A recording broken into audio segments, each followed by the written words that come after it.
വചനം പറയുന്നു, അവനെ പുറത്താക്കി എന്ന് യേശു കേട്ടു.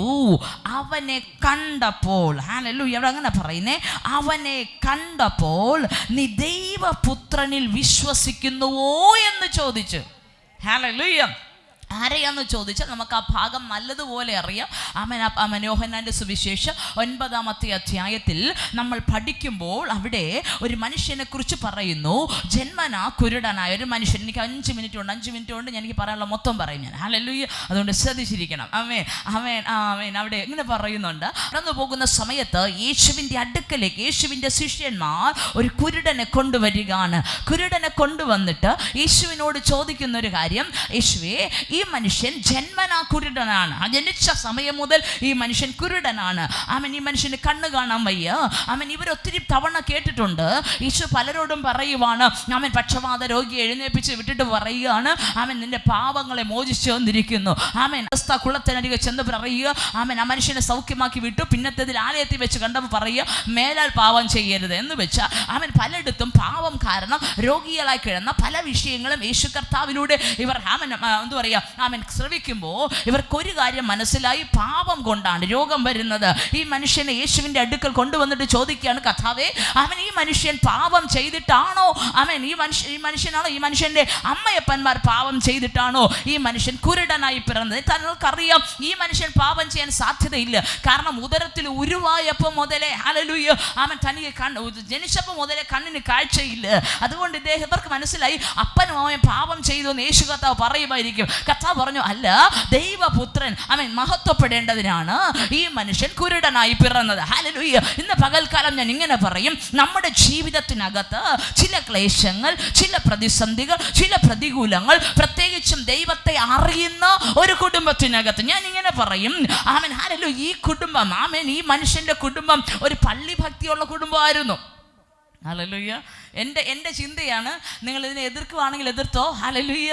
ഞാൻ എൻ്റെ ചിന്ത പറയുക, പള്ളി ഭക്തിയുള്ള കുടുംബമായിരുന്നു. പള്ളിക്കാരോട് ഭയങ്കര ഭക്തി. ഹല്ലേലൂയ. പള്ളിക്കാരുടെ മുഖം മുറിച്ചൊന്നും ഹല്ലേലൂയ ചെയ്യാൻ ഇഷ്ടമല്ല. എന്തുണ്ടെങ്കിലും അവർ, കാരണം ഞാൻ ഇങ്ങനെ പറയാനൊരു കാരണമുണ്ട്.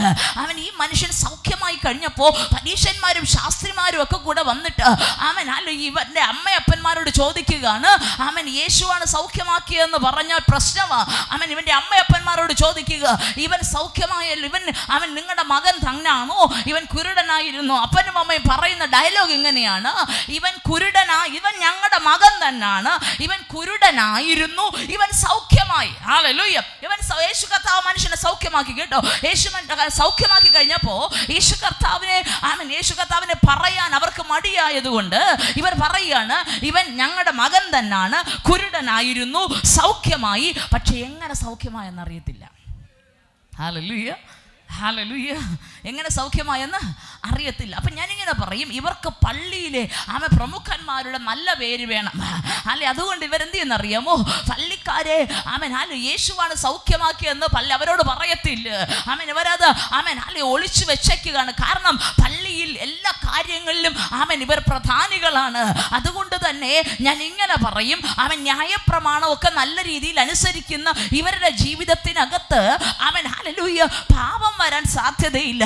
യേശു പറയും, ഇവനല്ല പാപം ചെയ്ത്, ഇവൻ്റെ അമ്മയപ്പന്മാരുമല്ല, ദൈവനാമ മഹത്വത്തിന് ഇന്ന് പകൽക്കാലം ദൈവത്തോട് പ്രാർത്ഥിക്കുന്ന, ദൈവത്തെ സ്നേഹിക്കുന്ന, ദൈവത്തോട് പറ്റി നിൽക്കുന്ന പ്രിയ ദൈവ പൈതലേ, നിങ്ങളുടെ ജീവിതത്തിനകത്ത് ദൈവത്തെ ആരാധിക്കുന്നുവെങ്കിലും ദൈവത്തോട് പ്രാർത്ഥിക്കുന്നുവെങ്കിലും വന്നിരിക്കുന്ന ചില വിഷയങ്ങൾ നിർമ്മല ഹൃദയത്തോടെ നടന്നിട്ട് ആർക്കും അന്യായം ചെയ്യാതെ നീതിയോടെ വിശ്വസ്തയോടെ ദൈവസന്നിധിയിൽ നിന്നിട്ട് ചില പ്രതികൂലങ്ങൾ കടന്നു പോകുന്നെങ്കിൽ ഞാൻ ഒരു കാര്യം പറയാം, ദൈവത്തിന്റെ നാമം നിങ്ങളിൽ മഹത്വപ്പെടുത്തുവാൻ ദൈവത്തിന് ഉദ്ദേശമുണ്ട്.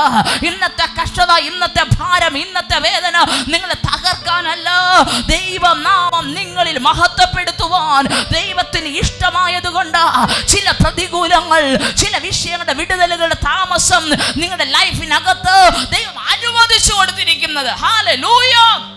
ആമേൻ. അപ്പനും അമ്മയും പറയുക, ഞങ്ങൾക്കറിയത്തില്ല ആരാ സൗഖ്യം, എങ്ങനെ സൗഖ്യമായെന്ന് അറിയത്തില്ല. പക്ഷെ ഈ മനുഷ്യൻ പറയുക, എനിക്കറിയാം എന്നെ സൗഖ്യമാക്കിയവനെ, തനിക്ക് കിട്ടിയ വിടുതലിനെ തടഞ്ഞാമേൻ ആരും എന്ത് ചെയ്യാൻ ആമേൻ ആമേൻ അതിനെ ഒളിച്ചു വെക്കാൻ താല്പര്യമില്ലാതെ ഈ മനുഷ്യൻ ധൈര്യത്തോടെ പറയുകയാണ്, എന്നെ സൗഖ്യമാക്കിയത് യേശുവാണ്. ഹല്ലേലൂയ.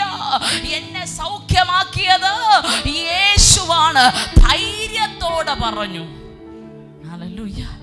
യേശുവിന് വേണ്ടി മനുഷ്യൻ നിന്നപ്പോ പള്ളിക്കാർ ഇവനെ ചവിട്ടി പുറത്താക്കി. ഹല്ലേലൂയ. ഞാനൊരു കാര്യം പറയാം, ദൈവത്തെ ആരാധിക്കുന്നത് കൊണ്ട്, പ്രാർത്ഥിക്കുന്നത് കൊണ്ട്, ദൈവത്തെ സ്നേഹിക്കുന്നത് കൊണ്ട്, ഹല്ലേലൂയ, നിങ്ങൾ ഏതെങ്കിലും മേഖലയ്ക്കകത്തുനിന്ന് പുറത്താക്കപ്പെട്ടെങ്കിൽ ഈ വാർത്ത ആര് കേട്ടില്ലെങ്കിലും യേശു കേൾക്കും. ഈ വാർത്ത ആര് കേട്ടിട്ടില്ലെങ്കിലും യേശു കേട്ടിട്ടുണ്ട്. വചനം പറയുന്നു, യേശു അവനെ തേടി വരിക, യേശു അവനെ തേടി വരിക. യേശു അവൻ്റെ അടുക്കൽ വന്നിട്ട് ആ മനുഷ്യനോട് ചോദിക്കുന്ന ഒരു ചോദ്യം ഇങ്ങനെയാണ്. അവനെ കണ്ടു, അവൻ വചനം പറയുന്നു, അവനോട് ചോദിക്കുക, നീ ദൈവപുത്രനിൽ വിശ്വസിക്കുന്നുവോ? ഹല്ലേലൂയ. നീ ദൈവപുത്രനിൽ വിശ്വസിക്കുന്നു. ഞാനൊരു കാര്യം പറയാം, അന്ന് വരെ അവൻ യേശു കർത്താവ് ശിഷ്യന്മാരോട് കൂടെ 3.5 വർഷക്കാലമായിരുന്നു. ഒരു തവണ പോലും യേശു പറഞ്ഞില്ല ഞാനാ ദൈവപുത്രനെന്ന്. ഒരു വ്യക്തിയോട് പോലും യേശു പറഞ്ഞില്ല. പത്രോസിന് വെളിപ്പാട് കിട്ടിയത്, അവൻ ഒരു ദിവസം ശിഷ്യന്മാരോട് കർത്താവ് ചോദിക്കുക, ജനങ്ങൾ എന്നെ ആരെന്ന് പറയുന്നു? അവർ പറഞ്ഞു ഏലിയാവെന്ന് പറയുന്നു, യോഹന്നാൻ എന്ന് പറയുന്നു, ഇങ്ങനെ പല പേരുകളും പറയുമ്പോൾ യേശു കർത്താവ് ചോദിക്കാം, നിങ്ങൾ എന്നെ ആരെന്ന് പറയുന്നു? ഉടനെ പത്രോസ് ചാടി വീണ് പറയുക, കർത്താവേ, അങ്ങ് ജീവനുള്ള അവൻ ദൈവത്തിന്റെ പുത്രനായ ക്രിസ്തു. ഹല്ലേലൂയ. ഇതൊരു വെളിപ്പാടായിരുന്നു, യേശു പറഞ്ഞതല്ല. യേശു കർത്താവ് അന്നേരം പറയുന്ന മറുപടി ഇങ്ങനെയാണ്, ഇത് നിനക്ക് വെളിപ്പെടുത്തി തന്നത് ജഡരക്തങ്ങളല്ല, അവൻ സ്വർഗത്തിലെ എൻ്റെ പിതാവത്രേ. ഹല്ലേലൂയ. എന്നിട്ടും ഞാൻ തന്നെ അവൻ ദൈവപുത്രൻ എന്ന് യേശു എടുത്തു പറയുന്നില്ല. ഹല്ലേലൂയ. തിരിച്ചറിയുക, എല്ലാവരും ഒറ്റപ്പെടുത്തിയ ഒരു മനുഷ്യന്റെ അടുക്കലേക്ക്, എല്ലാവരും ചവിട്ടി പുറത്താക്കിയ ഒരു മനുഷ്യന്റെ അടുക്കലേക്ക് യേശു ഇറങ്ങി വന്നിട്ട് പറയുക, ആമേൻ, നിന്റെ മുൻപിൽ നിന്ന് സംസാരിക്കുന്നവൻ തന്നെ ദൈവപുത്രൻ. നിന്റെ മുൻപിൽ നിന്ന് സംസാരിക്കുന്നവൻ തന്നെ ദൈവപുത്രൻ. ഇന്ന് പകൽക്കാലം ഞാൻ പറയും, നിങ്ങൾ വേദന അനുഭവിക്കുന്നു, ഒറ്റപ്പെടൽ അനുഭവിക്കുന്നു, ശൂന്യത അനുഭവിക്കുന്നു, സമൂഹത്തിനകത്തുനിന്ന്, ചാർച്ചക്കാരുടെ നടുവിൽ നിന്ന്, അയൽക്കാരുടെ മധ്യത്തിൽ നിന്ന് നിങ്ങൾ ഒറ്റപ്പെട്ടതുപോലെ ഫീൽ ചെയ്യുന്നുണ്ടോ? ഇന്ന് പകൽക്കാലം ഞാൻ ഇങ്ങനെ പറയും, അവൻ യേശു കർത്താവിന് നിങ്ങൾക്ക് വേണ്ടി നിങ്ങളുടെ അടുക്കൽ തന്നെ വെളിപ്പെടുത്താൻ ആഗ്രഹമുണ്ട്. ഹല്ലേലൂയ. ആമേൻ. ആ മഹത്വം നമുക്ക് വേണ്ടി വെളിപ്പെടുത്തും. ആമേൻ. എനിക്ക് ഒത്തിരി പറയാൻ സമയമില്ല, ഞാൻ നിർത്തുകയാണ്. ഹല്ലേലൂയ. എവിടൊക്കെ ഒറ്റപ്പെടലുകൾ അനുഭവിച്ചിട്ടുണ്ടോ അവിടൊക്കെ കർത്താവ് ഇറങ്ങിയിട്ടുണ്ട്, അവിടൊക്കെ കർത്താവ് തന്നെ വെളിപ്പെടുത്തിയിട്ടുണ്ട്. ഇന്ന് പകൽക്കാലം ജീവിതത്തിനകത്ത് അതികഠിനമായ ഏകാന്തതയിലൂടെ കടന്നു പോകുന്നവർ ഇതിനകത്തുണ്ടെന്ന് എൻ്റെ ഉള്ളിൽ പരിശുദ്ധാത്മാവ് പറയുന്നു.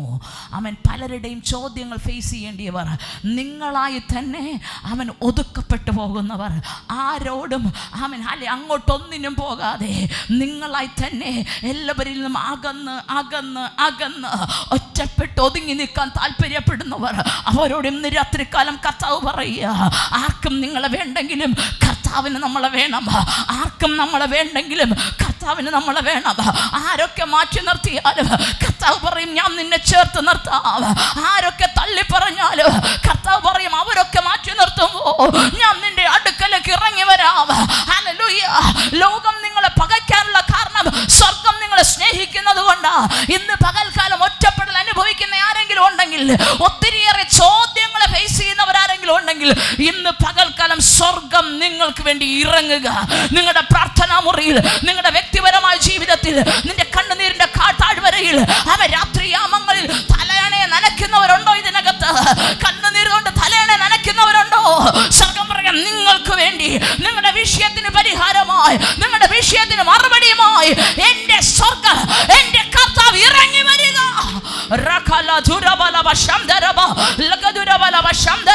മനുഷ്യർ കൂടെ ഇല്ലയോ? ഭാരപ്പെടേണ്ട, ഒരുവൻ വരുന്നുണ്ടെന്നേ. ലോകം മാറ്റി നിർത്തിയോ? ഭാരപ്പെടേണ്ട, ഒരുവൻ വരുന്നുണ്ട്. അയൽക്കാർ മാറ്റി നിർത്തിയോ? ഭാരപ്പെടേണ്ട, ഒരുവൻ വരുന്നുണ്ട്. സഹോദരങ്ങൾ മാറ്റി നിർത്തിയോ? ഭാരപ്പെടേണ്ട, ഒരുവൻ വരുന്നുണ്ട്. ചുറ്റുമുള്ള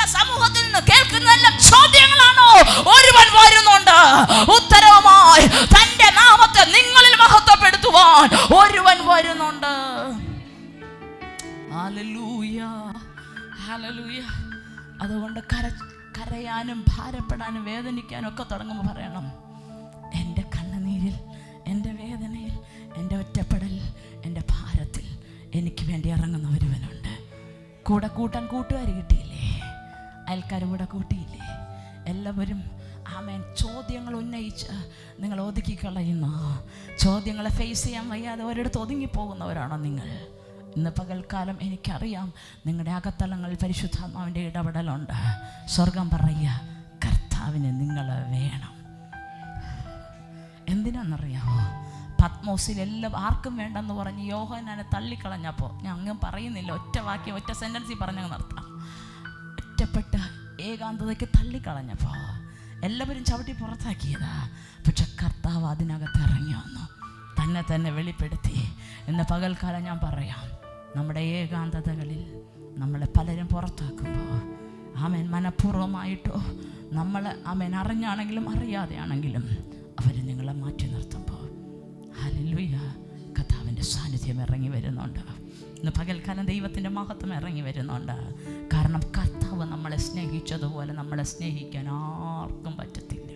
ഒരു നിമിഷം കണ്ണുകൾ മൂടിയേ ദൈവകരങ്ങളിലേക്ക് കൊടുത്ത, കർത്താവേ, എൻ്റെ ഒറ്റപ്പെടൽ, എൻ്റെ വേദന, എൻ്റെ ഭാരം അങ്ങയുടെ കരങ്ങളിലേക്ക് തരുവാണ്. ഒറ്റപ്പെടലുകളുടെ നടുവിൽ ആരൊക്കെ മാറ്റി നിർത്തിക്കോട്ടെ, മക്കളും ഭാര്യയും ഭർത്താവും കുഞ്ഞുങ്ങളും സഹോദരന്മാരും അയൽക്കാരും, നിങ്ങൾ സ്നേഹിച്ച നിങ്ങളുടെ സ്നേഹിതരുമൊക്കെ നിങ്ങളെ മാറ്റി നിർത്തിയേക്കാം. അവരൊക്കെ നിങ്ങളെ പുറത്താക്കിയേക്കാം. അന്നേരം ഈ വാർത്ത കർത്താവ് കേൾക്കുന്നുണ്ട്, ഈ വിഷയം കർത്താവ് അറിയുന്നുണ്ട്. കർത്താവ് നിങ്ങളുടെ അടുക്കലേക്ക് ഇറങ്ങി വന്നിട്ട് ചോദിക്കും, നിനക്കറിയാമോ ഒരു ദൈവപുത്രനെ? നിനക്ക് വിശ്വാസമാണോ? ആ ദൈവപുത്രൻ നീ വിശ്വസിക്കുന്നു? കർത്താവേ, ഇതിനകത്ത് പലവിധമായ ജീവിതത്തിൻ്റെ കഠിനമായ ദിവസങ്ങളിലൂടെ, കഠിനമായ പീരീഡിലൂടെ കടന്നു പോകുന്നവരുണ്ട്. അങ്ങ് ഇവരിൽ മഹത്വപ്പെടുവാൻ തക്കവണ്ണം, അങ്ങ് ആമേൻ ദൈവപുത്രനെന്ന് ഇവർ തിരിച്ചറിയത്തക്കവണ്ണം, ഇവരെ മാറ്റി നിർത്തുന്നവർ തിരിച്ചറിയത്തക്കവണ്ണം ഇവർക്ക് വേണ്ടി ആമേൻ ഭാരത്തോടെ പ്രയാസത്തോടെ ഇരിക്കുന്ന പ്രിയ ആമേൻ സഹോദരന് വേണ്ടി, സഹോദരിക്ക് വേണ്ടി യേശുവേ അങ്ങയെ ഒന്ന് വെളിപ്പെടുത്തിയാട്ടെ. അവരെ ഒറ്റപ്പെടലിൽ, അവരുടെ ഭാരത്തിൽ, അവരുടെ വേദനയിൽ, അവരുടെ കണ്ണുനീരിനകത്ത് കർത്താവിൻ്റെ മഹത്വം, കർത്താവിൻ്റെ സാന്നിധ്യം നന്മയ്ക്കായി അങ്ങയുടെ ജനത്തിന് വേണ്ടി ഇറങ്ങണമെന്ന് പ്രാർത്ഥിക്കുന്നു. ഞാൻ ഈ മക്കളെ അങ്ങയുടെ കരങ്ങളിലേക്ക് തരുന്നു. പരിശുദ്ധാത്മാവ് കൂടെ ഇരിക്കണം. അവരുടെ നിരാശകൾ, ഭാരങ്ങൾ, വേദനകൾ, ഒറ്റപ്പെടൽ മാറിപ്പോകട്ടെ. ദൈവികമായ പ്രൊട്ടക്ഷൻ, കർത്താവിൻ്റെ ഒരു ചേർത്ത് പിടിക്കൽ. ആമേൻ. കർത്താവേ, അങ്ങയുടെ ജനത്തിന് വേണ്ടി ഇറങ്ങണം. മഹത്വം ചലിക്കണം. കർത്താവ് അവരെ തൊടുന്നതിനായി സ്തോത്രം. കർത്താവിൻ്റെ കരങ്ങളിലേക്ക് ഈ മക്കളെ ഞാൻ ഏൽപ്പിച്ച് പ്രാർത്ഥിക്കുന്നു. ഇന്ന് പകൽക്കാലം പറയാൻ പറ്റുമോ, കർത്താവേ അങ്ങയുടെ സാന്നിധ്യം എന്നോട് കൂടെ വേണം. എനിക്ക് അങ്ങോട്ട് മാറോട് ചേർന്നിരിക്കണം. ലോകം മുഴുവനുമായിട്ട് ഒറ്റപ്പെടുത്തുമ്പോഴും ഒരു നിമിഷം ആ രണ്ട് കരങ്ങളെയും സ്വർഗത്തിലേക്ക് ഉയർത്താം. കർത്താവിനോട് പറയാമോ, നിന്മാറോട് ചേരട്ടെ ഞാൻ യേശുനാഥ, ഇന്നേരം നീയാണ് എല്ലാം എല്ലാം, എന്നുമെന്നും എൻ പിതാവ് മാറോ ചേരട്ടെ ഞാൻ യേശുനാഥ, ഇന്നേരം നീയാണെന്നെല്ലാം എല്ലാം, എന്നുമെന്നും എൻ പിതാവ്. ഒരു നിമിഷം എല്ലാവരും ദൈവസ്ഥലം എഴുന്നേറ്റ് നിൽക്കാമോ? എഴുന്നേറ്റ് നിൽക്കാമോ? ഇതിനകത്തൊരു ദൈവ സാന്നിധ്യമുണ്ട്. നിങ്ങളെ തന്നെ ഒന്ന് ഏൽപ്പിച്ചു കൊടുക്കാം. ഓ നിന്മാരോട് ചേരട്ടെ ഞാൻ യേശുനാഥ, ഇന്നേരം ആരൊക്കെ ഒറ്റപ്പെടുത്തിയാലും തൻ്റെ മാറോട് ചേർക്കുന്ന സാന്നിധ്യം.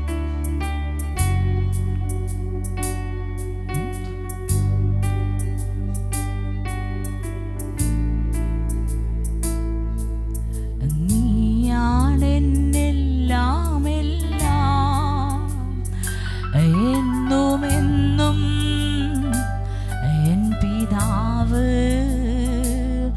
ഞാനകന്നാലും നീ അകലില്ല, ഞാൻ മറന്നിട്ടും സ്നേഹിച്ചു നീ.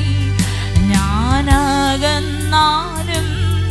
നീ അകലില്ല, ഞാൻ മറന്നിട്ടും സ്നേഹിച്ചു നീ. എൻ്റെ എല്ലാം എല്ലാം നീയേ, എൻ ജീവനും പ്രാണനും നീയേ. എൻ്റെ എല്ലാം എല്ലാം നീയേ, എൻ ജീവനും പ്രാണനും നീയേ. നിന്മാരോട് ചേരട്ടെ ഞാൻ യേശുനാഥ,